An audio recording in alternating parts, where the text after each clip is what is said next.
Hi! In front of me is TECNO Spark 10 Pro, and today I would like to show you how you can add emergency contacts on this device.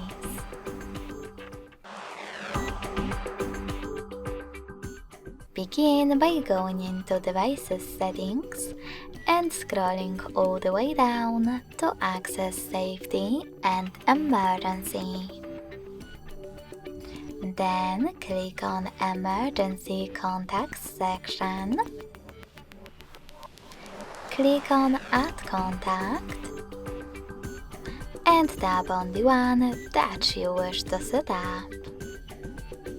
You can do exactly the same to all the other ones you need. If you want to delete one of them, click on this X next to the one that you wish to get rid of